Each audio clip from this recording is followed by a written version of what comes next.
नमस्कार। आज के इस वीडियो के अंदर हम बात करने वाले हैं रेलवे के द्वारा प्रीवियस ईयर एग्जाम में पूछे गए क्वेश्चंस हैं, जनरल साइंस के क्वेश्चंस हैं। तो आज का ये जो अपना सीरीज चल रही है ये रेलवे ग्रुप डी के प्रीवियस ईयर क्वेश्चंस की सीरीज है जो 2022 के अंदर रेलवे ग्रुप डी के पेपर्स हुए थे उसके अंदर पूछे गए क्वेश्चंस हैं। तो मैं आप लोगों को सभी क्वेश्चंस कवर करवाऊंगा जो भी एग्जाम में पूछे गए क्वेश्चंस है। तो इस कंप्लीट सीरीज को देखिएगा और प्ले लिस्ट के अंदर आपको कंप्लीट वीडियोज़ का कलेक्शन मिल जाएगा, तो वहाँ से बिल्कुल आप एक एक वीडियोज़ को जरूर देखिएगा। क्वेश्चन नंबर 1 से शुरुआत करूँगा मैं, आगे इसी क्रम में अपन बढ़ते चलेंगे। देखिएगा एग्जाम में जो क्वेश्चन यहाँ पे पहला पूछा गया था वह क्वेश्चन आपका यह है कि जिप्सम को गर्म करने पर एक रासायनिक यौगिक अक्स तैयार होता है, यह एक सफ़ेद चूर्ण होता है। तो क्वेश्चन कह रहा है कि मेरे पास में जिप्सम है और इस जिप्सम को मैं गर्म करूँगा यानी आग में जलाऊंगा इसको, तो एक रासायनिक यौगिक मेरे पास में अक्स तैयार होता है। और ये जो अक्स है ये कह रहा है कि ये जो अक्स की प्रॉपर्टी है वह है एक सफ़ेद चूर्ण बनता है। ओके, और इसका उपयोग अग्निरोधी पदार्थ के रूप में होता है। तो ये जो सफ़ेद चूर्ण है इस चूर्ण का जो उपयोग है, उपयोग किस में होता है? उपयोग होता है अग्निरोधी यानी आग बुझाने में अग्निरोधी पदार्थ के रूप में होता है। तो अब मेरा क्वेश्चन क्या कहता है? क्वेश्चन ये है कि ये अक्स है, ये अक्स क्या है आपको बताना है। क्वेश्चन समझ में आ गया? चलिए अब अपन इस क्वेश्चन को सॉल्व करते हैं। देखिएगा जिप्सम का फॉर्मूला क्या बनता है वह आपको पता होना चाहिए। जिप्सम का फॉर्मूला बनता है CaSO4 dot of twice H2O। अब देखिएगा इसके अंदर जल के कितने अणु है? इसमें जल के 2 अणु है, जल के 2 अणु है। इसको मैं अगर गर्म करूंगा तो ये जो जल है ये वाष्पित हो जाएगा। वाष्पित होने के बाद में मेरे पास में कितना बचेगा? मेरे पास में ये जो 2 अणु है वह 2 अणु मेरा हाफ ही बन जाएगा, only CaSO4 dot of half H2O मेरे को मिलेगा। तो ये 2 अणु से हाफ अणु मेरे पास में जल का मिलेगा यहाँ पे। तो अब तो ये क्या कहलाता है मेरा CaSO4 डॉट हाफ H2O। इसको मैं क्या बोलूँगा? तो इसको मैं बोलूँगा अपना आंसर बनेगा प्लास्टर ऑफ पेरिस में इसको बोलने वाला हूँ। तो एग्जाम में आपसे क्वेश्चन पूछा जाए कि प्लास्टर ऑफ पेरिस का फॉर्मूला क्या होता है, तब आपका राइट आंसर बनेगा CaSO4 डॉट हाफ H2O। आपसे एग्जाम में क्वेश्चन पूछे कि जिप्सम का फॉर्मूला क्या होता है, जिप्सम का फॉर्मूला होता है CaSO4 dot of twice H2O। अब एग्जाम में आपसे 2 चीज़ और पूछी जा सकती है, इसका नाम भी पूछा जा सकता है। जैसे जिस जिप्सम है इसका रासायनिक नाम क्या होगा? इसको जिप्सम को मैं बोलूँगा कैल्शियम सल्फेट डाईहाइड्रेट। 2 है यहाँ पे, 2 को मैं बोलूँगा डाईहाइड्रेट HYDRAT। तो कैल्शियम सल्फेट डाईहाइड्रेट, तो इसका रासायनिक नाम ये हो गया कैल्शियम सल्फेट डाईहाइड्रेट। अब ये जो प्लास्टर ऑफ पेरिस बनेगा इसको मैं क्या बोलूँगा? इसको बोलूँगा मैं कैल्शियम सल्फेट हेमीहाइड्रेट। ये जो आधा है आधा को मैं बोलूँगा hemi HEMI hemi hydrate HYDRAT। तो एग्जाम के दृष्टिकोण से आपसे कुछ भी इसमें पूछा जा सकता है। अब मुझे नहीं लगता कि आप इस क्वेश्चन के अंदर किसी भी प्रकार की कोई गलती करोगे। अब देखिएगा ये जो बनता है प्लास्टर ऑफ पेरिस, इसका उपयोग अग्निरोधी पदार्थ के रूप में तो किया ही जाता है। इसके अलावा और किस रूप में किया जाता है? जो इंसान की हड्डी टूट जाती है तो हड्डियों को जोड़ने में प्लास्टर ऑफ पेरिस का उपयोग किया जाता है। मूर्तियाँ और जितने भी सजावटी वस्तु है उसके निर्माण में प्लास्टर ऑफ पेरिस का उपयोग किया जाता है। चलिए दोस्तों वीडियो को लाइक शेयर जरूर कीजिएगा, चैनल को सब्सक्राइब कीजिएगा। बढ़ता हूँ मैं नेक्स्ट क्वेश्चन नंबर 2 की तरफ। क्वेश्चन नंबर 2 क्या कहता है?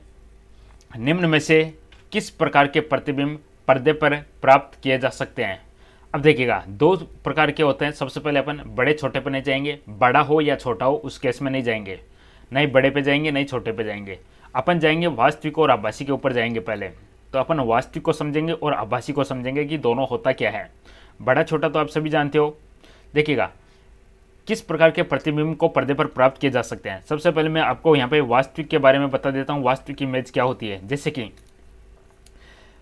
जब प्रकाश की किरण वास्तव में एक बिंदु पर मिलती है, वास्तविक का मतलब वास्तव में जब किसी एक बिंदु पर मिलती है। जैसे कि सिनेमा हॉल के अंदर कोई पर्दा लगा है, पर्दे के ऊपर यदि कोई इमेज बनती है तो वह वास्तविक इमेज का एग्जाम्पल हो गया। और दूसरा आभासी, आभासी का दूसरा नाम हम काल्पनिक भी बोल सकते हैं इसको, काल्पनिक। इसके अंदर क्या है? वास्तविकता नहीं है लेकिन एक प्रतीत होता है, इमेजिनेशन यानी एक प्रतीत होता है, मिलता हुआ प्रतीत होता है। तो आभासी प्रतिबिंब क्या हो गया? जब प्रकाश की किरण वास्तव में नहीं मिलती लेकिन किसी दूर बिंदु से आती हुई प्रतीत होती है। समझ गए? वास्तविक का मतलब हो गया वास्तव में किसी पर्दे के ऊपर मिलेगी, और आभासी का मतलब मिलती हुई प्रतीत होती है। तो आभासी इमेज को हम प्राप्त नहीं कर सकते। किस प्रकार के प्रतिबिंब पर्दे पर प्राप्त किए जा सकते हैं? तो ओनली एंड ओनली जो वास्तविक रहेंगे उनको अपन प्राप्त कर सकते हैं। तो यहाँ पे आंसर बनेगा अपना वास्तविक, चाहे बड़ा हो चाहे वास्तविक छोटा हो। तो यहाँ पे आंसर बनेगा अपना ऑप्शन नंबर सी, ए और बी दोनों आपका करेक्ट आंसर जाने वाला है। चलिए अगला क्वेश्चन है, निम्न में से किस यौगिक का उपयोग श्वेत श्यान फोटोग्राफी में किया जाता है? चलिए अब अपना क्वेश्चन है, ब्लैक एंड व्हाइट फोटोग्राफी में किसका उपयोग किया जाता है? अब आंसर दीजिएगा क्या होगा यहाँ पे। तो देखिएगा पहला यहाँ पे है सिल्वर ऑक्साइड है, यहाँ पे सिल्वर ब्रोमाइड है, यहाँ पे आपका सिल्वर क्लोराइड है, यहाँ पे silver chloride and silver bromide है। अब आपको बताना है कि किसका उपयोग फोटोग्राफी में किया जाता है। तो यहाँ पे आपका करेक्ट आंसर जाएगा सिल्वर क्लोराइड और सिल्वर ब्रोमाइड दोनों आपका करेक्ट आंसर बनेगा। सिल्वर को अपन क्या बोलते हैं? चांदी, एक प्रकार से चांदी हो गया सिल्वर। सिल्वर है, इसके बारे में देखें तो इसका जो परमाणु क्रमांक होता है वह 47 होता है, और इसका जो परमाणु भार होता है वह होता है 107 107 होता है। तो इस तरीके से अपन इसको 47 AG 107 अपन इसको बोलेंगे। अब देखिएगा सिल्वर क्लोराइड और सिल्वर ब्रोमाइड, एग्जाम में क्वेश्चन हो रहेगा कि सिल्वर क्लोराइड और सिल्वर ब्रोमाइड दोनों का ही use black and white photography में क्यों किया जाता है? क्योंकि दोनों क्या है?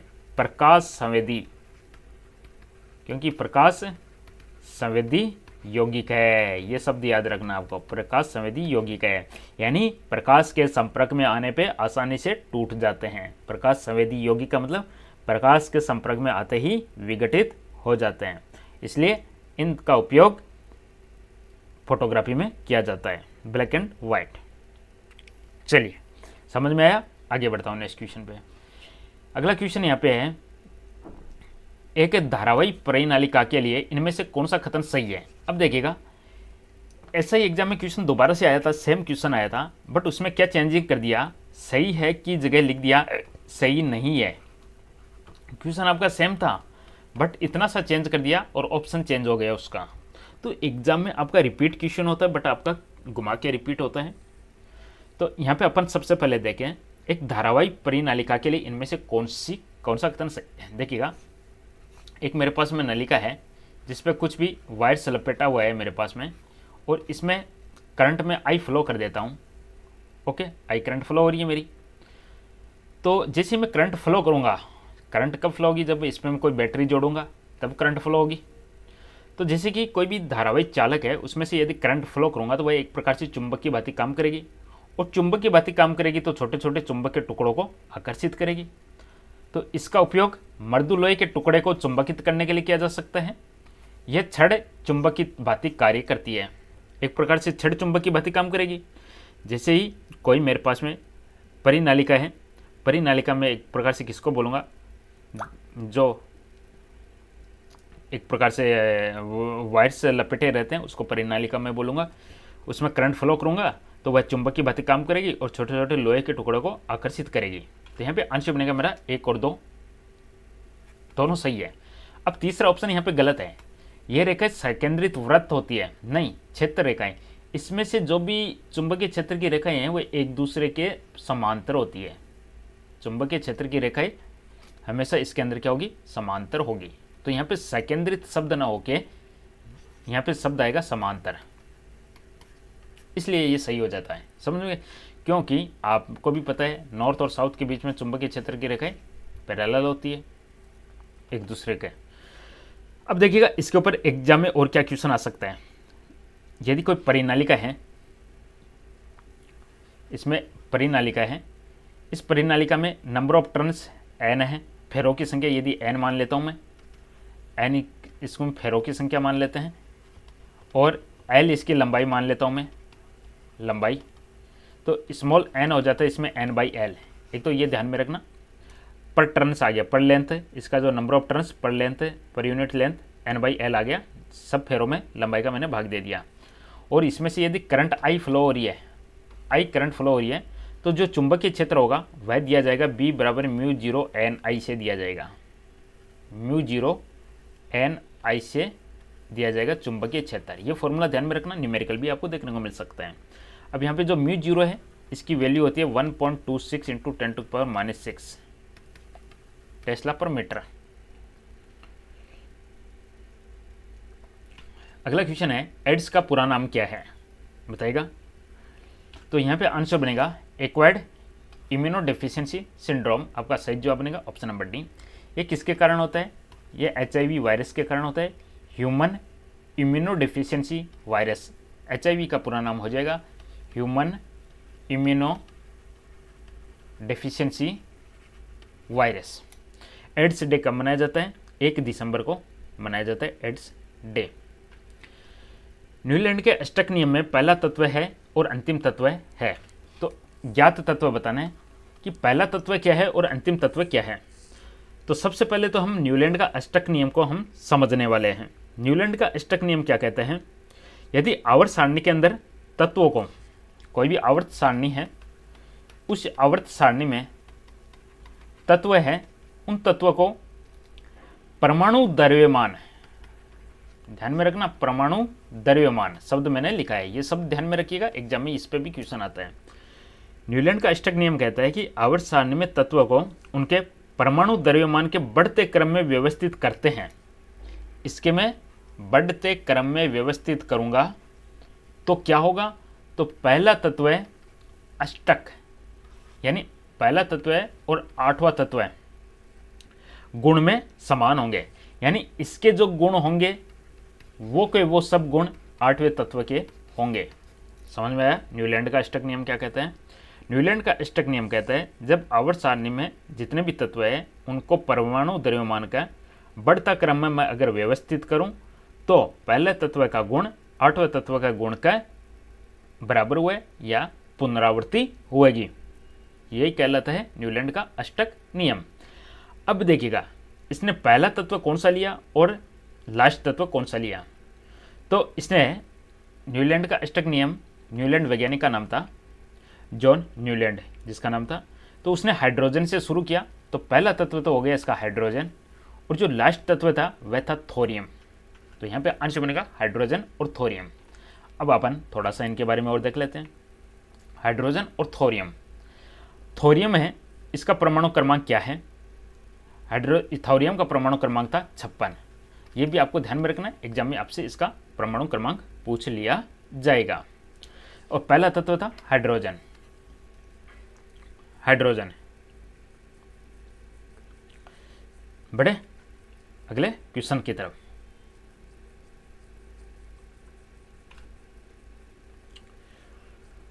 अगला क्वेश्चन है निम्न में से कौन सा जीव समूह है पर्यावरण को स्वच्छ रखने में सहायक होता है? कौन सा जीव है पर्यावरण को स्वच्छ रखने में सहायक होगा? तो यहां पे आंसर बनेगा आपका जीवाणु और कवक। जीवाणु को मैं इंग्लिश में बोलूंगा बैक्टीरिया, और कवक को इंग्लिश में बोलूंगा मैं फंगस। अब देखिएगा ये दोनों के दोनों क्या है, एक प्रकार से किस प्रकार से काम करते हैं? ये दोनों के दोनों डिकम्पोजर के रूप में कार्य करते हैं। किस प्रकार से काम करेंगे? डिकम्पोजर। डिकम्पोजर को मैं क्या बोलूंगा? एक प्रकार से अपघटक। अपघटक, डिकम्पोजर अपघटक के रूप में कार्य करेंगे, यानी मृत पौधे और जानवर के अवशेष को, जितने भी मृत पौधे और जानवर हैं उनके अवशेषों को विघटित करेंगे और सरल पदार्थों में परिवर्तित कर देंगे, जिससे क्या होगा? पोषक तत्व मिट्टी में वापस मिल जाएंगे और जो पर्यावरण है वह शुद्ध स्वच्छ रहेगा। इनके अलावा शैवाल और लाइकेन है वो भी बहुत ही अच्छी भूमिका निभाते हैं, लेकिन जीवाणु और कवक है वह मुख्य रूप से अपघटन के माध्यम से पर्यावरण को स्वच्छ रखने में सहायता करते हैं। शैवाल लाइकेन भी योगदान निभाते हैं, लेकिन इनमें भी सबसे ज़्यादा योगदान कौन निभाते हैं? जीवाणु और कवक। मुझे नहीं लगता आप ये वीडियो देखने के बाद में कुछ क्वेश्चंस भूल पाओगे और बिल्कुल पूरे क्वेश्चन सही कर पाओगे। ये सीरीज़ मेरी कंटिन्यू चलेगी। आप मुझे अच्छे रेस्पॉन्स दोगे तो ये सीरीज़ के अंदर रेलवे का हर एक क्वेश्चन में आपको कवर करूँगा, चाहे किसी भी एग्जाम में पूछा गया हो। चलिए बढ़ता हूँ मैं नेक्स्ट क्वेश्चन पे। गोलीय दर्पण के मुख्य अक्ष के बारे में इनमें से कौन सा कथन सत्य है? बताइएगा। गोलीय अक्ष के गोलीय दर्पण कौन कौन से हो गए? जैसे कि उत्तल दर्पण हुआ, अवतल दर्पण हुआ, ये दोनों के आपके गोलीय दर्पण के एग्जाम्पल हैं। समझ गए? अवतल दर्पण हो चाहे उत्तल दर्पण हो, दोनों के दोनों गोलीय दर्पण का एग्जाम्पल है। उसके मुख्य अक्ष के बारे में कौन सा कथन सत्य है? ये क्वेश्चन दूसरी शिफ्ट में ऐसे पूछा गया है, कौन सा कथन सत्य नहीं है। तो अच्छे से समझ के अपन सॉल्व करेंगे तो अपना कोई भी क्वेश्चन गलत नहीं होगा। तो यहाँ पे आंसर बनेगा, सत्य की बात करेंगे तो 1 और 3 सत्य हैं, 2 यहाँ पे गलत है। अब अपन इसको समझ लेते हैं। पहला कह रहा है यह दर्पण पर अभिलंब होता है। किसकी बात हो रही है? मुख्य अक्ष की बात हो रही है। मुख्य अक्ष है वह दर्पण के ऊपर अभिलंब होता है। और तीसरा कह रहा है मुख्य फोकस हमेशा मुख्य अक्ष पर स्थित होता है। मुख्य फोकस हमेशा मुख्य अक्ष पर स्थित होता है। अब चलिए अपन सबसे पहले यहाँ पे देख लेते हैं, इनकी डेफिनेशन देख लेते हैं। मुख्य अक्ष क्या होता है? मुख्य अक्ष हमेशा एक सीधी रेखा होती है जो वक्रता के अंदर और दर्पण के ध्रुव से होकर गुजरती है। और वक्रता के अंदर क्या होती है? उस गोले का केंद्र होता है। वक्रता के अंदर को अपन गोले का केंद्र बोलेंगे। फोकस दूरी क्या होती है? दर्पण के ध्रुव यानी पोल और मुख्य फोकस के बीच की दूरी फोकस दूरी होती है। और आपतन बिंदु ये कह रहा है कि आपतन बिंदु हमेशा मुख्य अक्ष पर स्थित होता है। नहीं, आपतन बिंदु मुख्य फोकस पर नहीं होके उसके समानांतर होता है। तो यहाँ पे समानांतर के कारण ये सही हो जाएगा।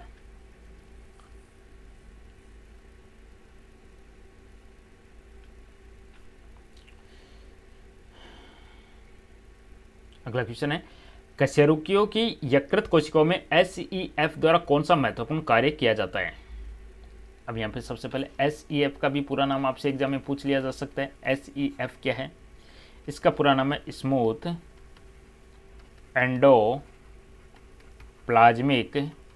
रेटिकुलम। स्मूथ एंडोप्लाज्मिक रेटिकुलम आपको ध्यान में रखना है। SER होता है, स्पेशली SER। कशेरुकी की यकृत कोशिकाओं में SER द्वारा कौन सा महत्वपूर्ण कार्य किया जाता है? तो आंसर बनेगा औषधियों और विषों का निराविषीकरण, ऑप्शन नंबर ए। ये जो SER होता है, निराविषीकरण को मैं इंग्लिश में बोलूंगा डिटॉक्सिफिकेशन।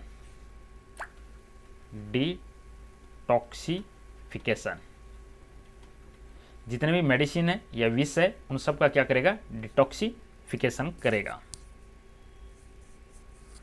कशेरुकी की यकृत कोशिकाओं में SER द्वारा कौन सा महत्वपूर्ण कार्य किया जाता है? औषधियों और विषों का डिटॉक्सिफिकेशन किया जाता है। चलिए नेक्स्ट क्वेश्चन नंबर 10। विद्युत मोटर का कौन सा भाग उसमें प्रवाहित धारा के प्रवाह की दिशा को उल्टा कर देता है? बताइएगा। करेक्ट आंसर क्या बनेगा? यदि इसमें करंट आई फ्लो हो रही है तो इस पे ब्रश लगी रहती हैं और ब्रश के बाद में यहाँ पे कुछ और लगा रहता है, उसको क्या बोलेंगे? जो धारा की दिशा को उल्टा कर देती हैं। ठीक है,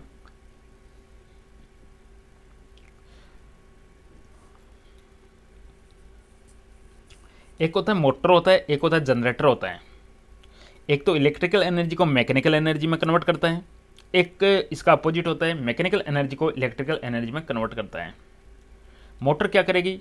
इसको इलेक्ट्रिकल एनर्जी मिलेगी, आर्मेचर घूमेगा तो इलेक्ट्रिकल एनर्जी को मैकेनिकल एनर्जी में कन्वर्ट करेगा मोटर। और जनरेटर होता है, इसका जस्ट अपोजिट होता है। तो ये पूछा गया कौन सा भाग उसमें प्रवाहित धारा की दिशा को उल्टा कर देता है? तो यहाँ पे ये जो लगा रहता है इसको अपन बोलेंगे स्प्लिट रिंग। आंसर बनेगा option number C, split ring आपका करेक्ट आंसर बनेगा। और इसको कम्यूटेटर भी बोल देते हैं, दूसरे भाषा में कम्यूटेटर भी अपन बोल देते हैं। ये क्या करता है?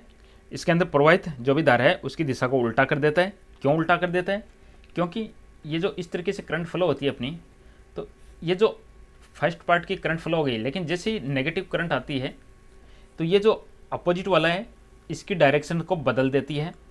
ये इससे की इसको बदल देगी।